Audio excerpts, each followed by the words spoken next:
Bueno, este gradiente, miren, esta es la concentración que vamos a tener a nivel intersticial. Gran cantidad de fosfolipidos, colesterol, grasa neutra, glucosa, urea, ácido láctico, ácido úrico, creatina, albúmina y sales mediales, ¿no? A nivel sanguíneo.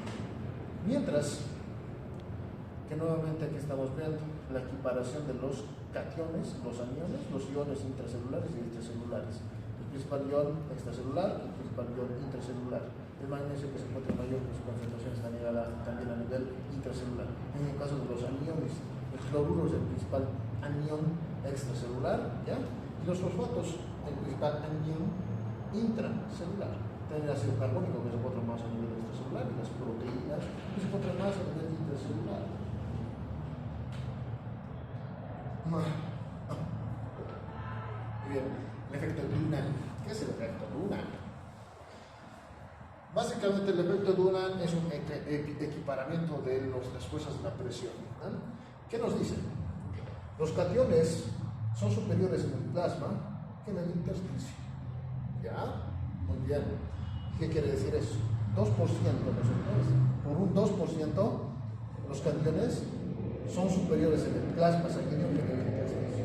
Al tener más osmolaridad y al tener una carga negativa, hacen que los aniones habitualmente sean extraídos al espacio intersticial, o sea, se encuentran en el espacio intersticial.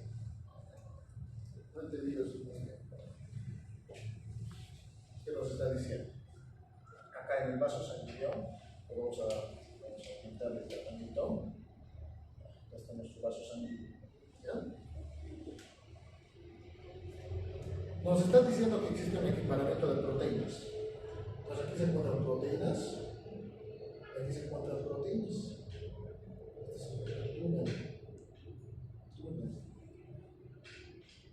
¿Ya? Hay proteínas en ambos sitios, pero donde hay más proteínas es en el torrente intravascular. ¿Ya? Acá hay más, alrededor del 2% más. ¿Ya? Que acá. Si aquí tenemos, digamos que un 10% de proteínas, aquí vamos a tener 12% de proteínas, ¿ya? Pero sobre un 100%, ¿no? Si aquí tenemos un 100% de proteínas, aquí vamos a tener un 2% más, ¿ya? Entonces aquí tenemos más proteínas. ¿Qué hacen las proteínas? Intrínsecamente ya sabemos que tienen carga negativa, ¿ya? Entonces, si en el intersticio tenemos aniones, como son los clóruros con carga negativa, a pesar de que exista mucha concentración acá, por el efecto Dunant, ¿qué va a pasar? Como tenemos acá muchas proteínas con carga negativa, no van a poder salir, se van a quedar en el intersticio. Por esa razón los aniones no tienen relevancia en cuanto al equilibrio de las fuerzas fluidocóticas, porque no pueden extraerse, pueden salir. A diferencia del sodio, que se puede salir con mucha facilidad, ¿verdad? Solamente por difusión sale el sodio, puede salir solamente por difusión. También el potasio, porque tienen cargas positivas. Los cloruros, a pesar de que tenemos 180 equivalentes litro, ¿ya? A nivel intersticial, no pueden salir, tienen carga negativa. Las proteínas les empujan para que no puedan producir aumento de la osmolaridad. ¿Ya? Ese es el efecto Dunant. Oye, la equiparación de los volúmenes todavía vamos a estudiar. Esto lo hemos visto cuando hemos hecho nuestra pruebita con sangre, ¿se acuerdan? Nuestra pruebita con sangre. ¿Qué sucede cuando le administrábamos una solución isotónica? Veíamos todo normal, ¿no? Solamente habíamos aumentado el volumen, lo habíamos centrifugado, nuestro tubito de ensayo se encontraba normal. Ah, caramba. En uno de los tubitos que hemos colocado, una solución hipotónica, agua destilada, podríamos colocar. ¿Ah? ¿Qué hemos visto ahí? Las celulitas habían reventado y habían formado sedimento bajo. ¿Eh? Una solución hipotónica ha alterado este gradiente de concentración, la soluita se ha dematizado y como no ha podido vencer la presión que tenía hacia el exterior, pues reventó. Y sus restos han quedado en la parte de abajo del tubo de ensayo, ¿recuerdan? Muy bien. ¿Y qué ha pasado con la solución isotónica? Veíamos nuestro tubito de ensayo con sangre, como lo habíamos colocado dextrosa, el 5%. Mucho sedimento, pero no estaba abajo, estaba afuera. ¿No? no se podían juntar ambas estructuras, incluso en la superficie podríamos perder estos celulares. ¿Qué han pasado? Las órbitas se habían deshidratado y se habían dirigido hacia la parte más superficial porque tenían poca densidad, ¿no? Unas habían flotado, aquí todo había bajado, aquí todo había subido. Los restos celulares o las órbitas se habían deshidratado y todo se encontraba en la superficie, como cuando dejan madera, ¿no? Madera en un río o en un compartimiento de agua. ¿Qué pasa con la madera? Tiene menos densidad, por eso flota. Mientras que cuando hemos hecho esto, hemos aumentado la densidad, como si las hubiéramos llenado de plomo. Y estas, evidentemente, los restos han bajado. Esto lo hemos visto en la práctica. ¿Cuál era la función del equilibrio hídrico dentro de la función celular? Importante, algo que les voy a preguntar todos los videos, la osmolaridad normal. La osmolaridad celular normal da desde un gradiente de 280 hasta 320 miliosmoles. Por eso aquí se toma en cuenta el 300 miliosmoles para poder equipararlo, ¿verdad? 300 miliosmoles es básicamente la mitad. Entonces, este es el gradiente de presión intra-extracelular. 300 miliosmoles tienen que haber acá, 300 miliosmoles tienen que haber alrededor de la célula. ¿Ya? Si tenemos acá, como estamos viendo acá, 280 miliosmoles, se encuentra en el rango, las órbitas están normal. Si aquí tenemos 200 miliosmoles afuera, ¿qué va a pasar? El líquido va a pasar, va a tratar de equiparar la presión a 200 miliosmoles, pero las órbitas se van a hinchar y va a explotar. Acá, cuando tenemos mucha concentración, pues más bien lo contrario, se va a tratar de equiparar sacando el agua de la célula. Sale el agua de las órbitas se deshidratan, disminuye su tamaño y empieza a flotar sobre sus restos. Así es. Por medio de ese simple experimento, pues ustedes ya saben qué es lo que tienen que hacer cuando hay un paciente que tiene desequilibrio hídrico. Digamos que mi paciente se encuentra con solamente deshidratación, ¿ya? O tiene una hemorragia, pero está perdiendo gasto cardíaco. Ya saben que el gasto cardíaco es la principal función de la facultad inotrópica del corazón. El corazón, si no tiene nada que bombear, se detiene. Entonces ustedes rápidamente le tienen que administrar una solución. Tienen que administrar a chorro, por vía gruesa. ¿Qué van a hacer? Caramba, tienen tres soluciones. Por un lado tienen dextrosa, por otro lado tiene solución salina hiposmolar a 5%, digamos. Por otro lado tiene solución isotónica isosmolar a 7%, a 9%. ¿Qué van a administrar? Isotónica, ¿verdad? ¿Por qué? Si la administra la dextrosa, va a disminuir más su gasto cardíaco. Entonces, las células van a el líquido plasmático, que ya es poquito, se va a dirigir hacia el intersticio para equiparar presión, va a perder más función cardíaca. Mientras que, si le administramos una hipotónica, ¿qué va a producir? Las células se van a deshidratar, se van a morir. El paciente va a tener más volumen, pero la sangre efectiva ya no va a poder transportar oxígeno a los tejidos. Hay usos también para la dextrosa, ¿no es cierto? Si un paciente tiene hipoglicemia, se puede utilizar dextrosa, porque la hipoglicemia que tiene un paciente, disminución de la función coronaria, su sangre se encuentra muy diluida, porque no tiene glucosa. Entonces, un paciente que tiene, no sé, un shock hipoglicémico, digamos que es un diabético que consume hipoglicemiantes, no le van a administrar esta solución isotónica, ¿no? Hay que administrar algo que aumente el volumen osmolar. Porque si el paciente sin glucosa se muere, ¿no? También la otra, la isosmolar, también tiene su glucosa. Después la van a realizar con lujo de razón que estamos viendo en la parte superficial, ¿ya? Por esa razón se toman estas medidas. De todas maneras, hay gran equiparadores de religión, ¿no es cierto? ¿Ya? La ley de Van Hoff, ¿qué nos dice la ley de Van Hoff? Estamos tomando una solución a 0.9% de una solución salina, ¿ya? Entonces, nos ha servido para poder estudiar cómo se realiza esta equiparación, ¿verdad?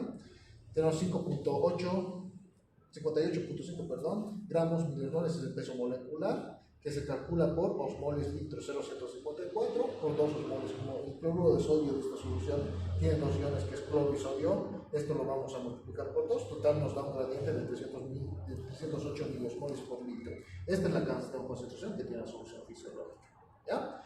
Esto se multiplica por alrededor, por la presión habitual que vamos a tener acá en el capilar, que va a ser 19.3 milímetros de mercurio por miliosmoles por litro. Esto es una constante y nos da una presión de 5.944 milímetros de mercurio de presión. ¿Ya? Y esto, básicamente, nos está indicando que existe un aumento de la presión, una presión muy grande, ¿no es cierto?, para favorecer el proceso de ingreso. Pero el gradiente capilar ejerce presión. Esta presión tan grande, básicamente la equipara a 286, por eso esta es eumosmolar, a pesar de su gradiente de presión tan grande que va a manejar por litro, solamente 286 miliosmoles per litro, no es lo que se equipara.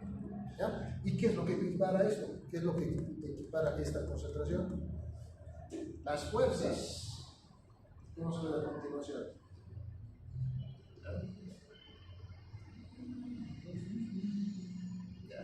Ya lo hemos visto. Los factores que van a producir la tumefacción celular cuando están en un estado normal, 40-20 hemos dicho, ¿no? 40-20 o 60-40. Acá, cuando se administra isotónico, cuando se administra una solución isotónica, solamente aumenta el volumen nada más. Cuando se administra una solución hipotónica, ¿qué pasa? Se expande. ¿Ya? Se expande el líquido intracelular, se expande el líquido extracelular y produce la dirección osmolar, la osmolaridad baja. ¿Ya? Cuando administramos una solución hipertónica, baja el líquido intracelular, se expande el líquido extracelular, está tratando de quitar la presión, y se expande el gradiente osmolar, como si lo estuviera aplicando hacia un lado. Porque va disminuyendo el líquido intracelular, pero va aumentando el líquido extracelular. El líquido extracelular con los intersticios. Jala. Eso es lo que nos está diciendo este esquema. ¿Ya? ¿Está entendido la vez hasta acá? Ya, estas son las presiones que la equiparan. Ese es 5.800 milímetros de mercurio que tenía la solución salina. ¿Por qué el mecanismo se mantiene dentro del vaso si tiene tanta presión? La equiparación de las presiones, dos positivas, dos negativas, hemos dicho que teníamos, ¿no? Dos presiones positivas, dos presiones negativas. Es como, a ver, digamos que quieren salir del aula, ¿ya? Quieren salir desesperadamente del aula, ¿ya? Yo les digo que si se quedan 10 minutos más, les voy a dar 10 puntos extra, ¿ya? Muy bien, mis compañeros tendrán razones para salir antes, ¿ya? Entonces ellos van a ejercer una fuerza. ¿Ya? Mientras que los otros compañeros que quieren ganarse sus 2 puntitos, sus 10 puntitos, van a tratar de imputarse. Digamos que son 2-2. Cuando están 2 contra 2, pues no van a poder salir y van a poder ingresar, ¿no es cierto? Entonces van a quedar en un espacio muerto. Ahora, si aquí sumamos una fuerza más, pues evidentemente estas fuerzas se van a desnivelar, ¿no? O si aquí sumamos otra fuerza más, estas fuerzas se van a desnivelar. Esas presiones son las que vamos a interpretar, ¿ya? Tenemos presiones de ingreso, presiones que empujan hacia adentro, y presiones de salida, presiones que empujan hacia afuera, ¿ya? Presiones que empujan hacia adentro, presiones que empujan hacia afuera. Y precisamente se encuentran acá. Por eso es tan importante estudiar los compartimientos, porque una fuerza la ejerce el intersticio y otra fuerza lo ejerce el vaso sanguíneo. Son dos fuerzas, la fuerza vascular, la presión vascular y la presión intersticial, ¿ya? Pero ambas tienen fuerzas, el gradiente vascular tiene fuerza que empuja y fuerza que saca, o sea, fuerzas que introduce y fuerzas que saca, que exterioriza. También el torrente intersticial, la estructura intersticial tiene fuerzas que empujan, fuerzas que introducen, ¿ya? ¿Cuáles son esas fuerzas? Una es la fuerza que hemos estudiado acá.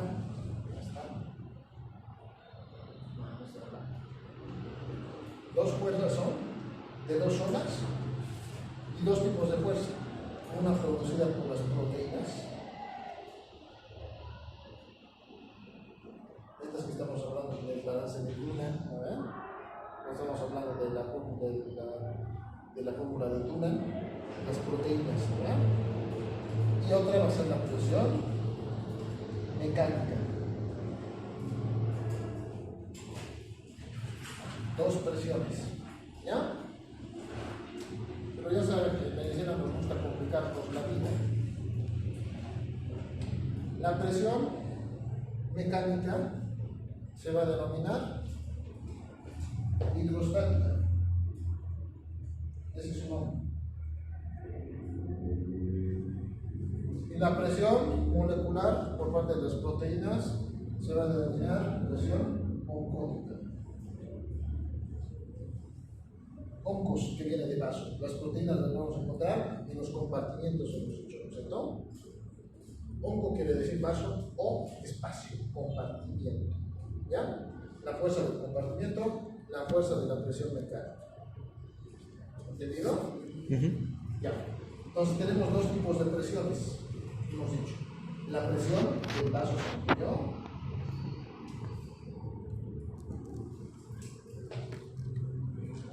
y la presión del intersticio.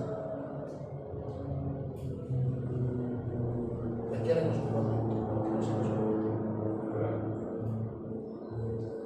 ¿Bien?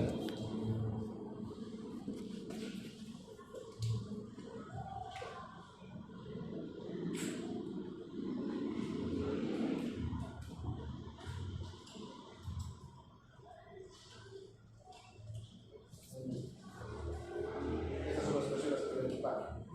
La presión oncótica capilar, la presión oncótica capilar, ¿qué hace?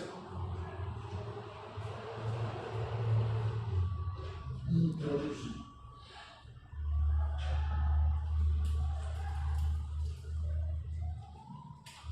La presión oncótica intersticial, ¿qué hace? Exterioriza.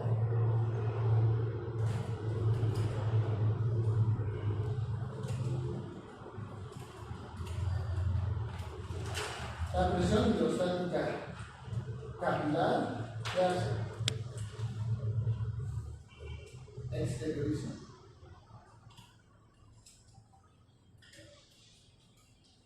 La presión hidrostática intersticial, ¿qué hace? Introduce.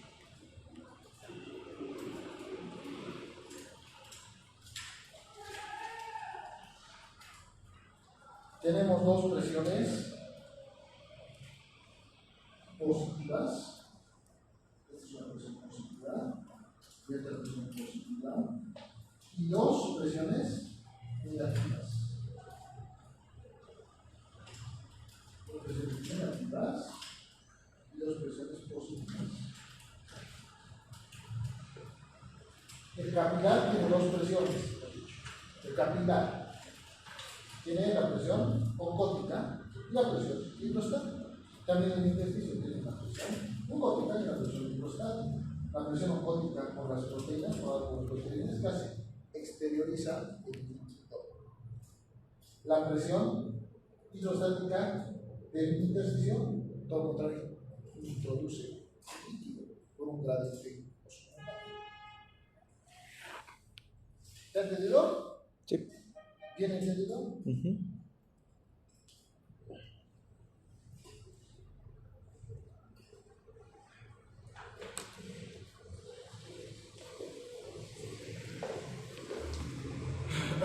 Hay factores que aumentan la filtración capilar también, ¿verdad?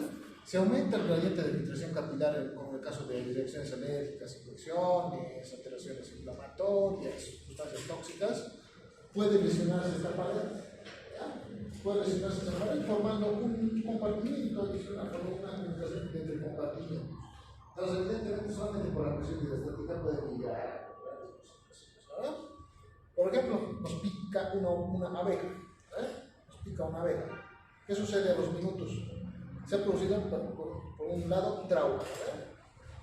Y el trauma ha favorecido proceso inflamatorio. Las aperturas entre las celulitas han abierto.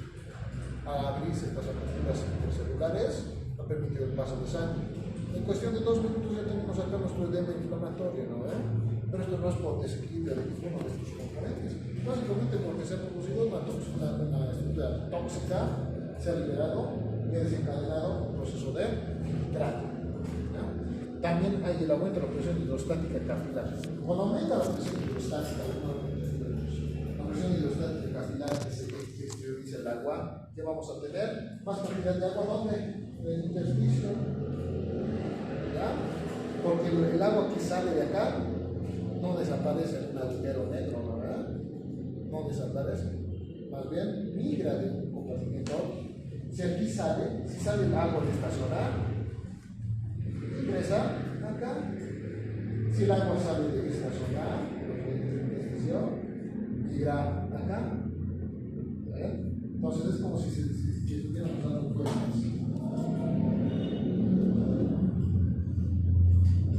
Así es. ¿Ya? Si aumenta la presión hidrostática capilar, ¿qué va a pasar? Va a aumentar la concentración de agua en el intersticio. ¿Ya? Por el caso contrario, si aumenta la presión intersticial, va a aumentar la cantidad de agua que va a migrar hacia el vaso sanguíneo.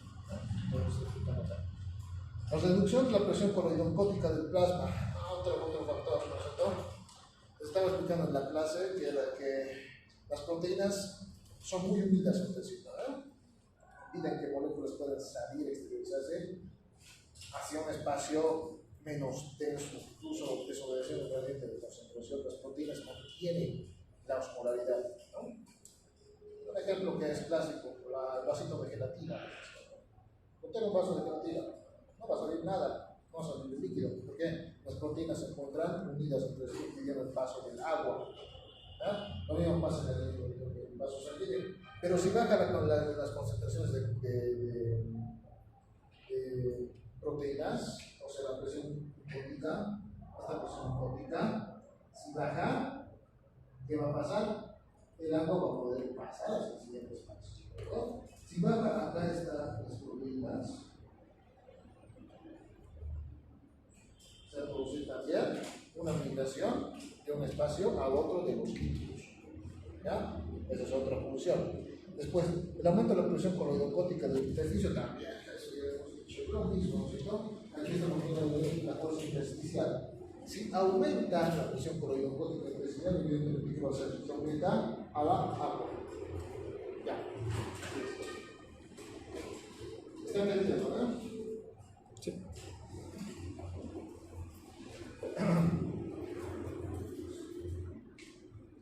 Hay algunos mecanismos que van a impedir la acumulación de líquido en el intersticio. Los factores que van a impedir la acumulación de líquido en el intersticio van a ser, por ejemplo, la baja distensibilidad de los tejidos. ¿Ya? Otro, el flujo de la linfa.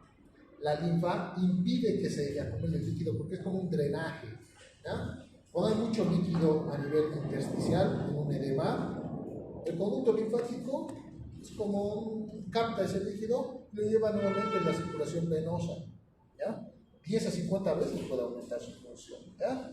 Y además, se produce un lavado de proteínas del líquido intersticial a medida que aumenta el flujo de la linfa. Mientras más linfa llega hasta acá, más cantidad de lavado, de interiorización hacia el conducto linfático se va a llevar a cabo.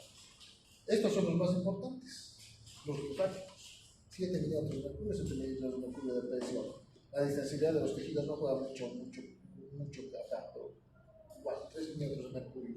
¿Ya? Por lo tanto, a nivel del intersticio, por todas estas estructuras, vamos a tener un gradiente de presión de 17 milímetros de mercurio que va a impedir el flujo intersticial del líquido. Ya. Hasta acá es todo el equilibrio hídrico solamente intersticial vascular. ¿Alguna pregunta? Muy bien. Hablemos acerca de la función renal.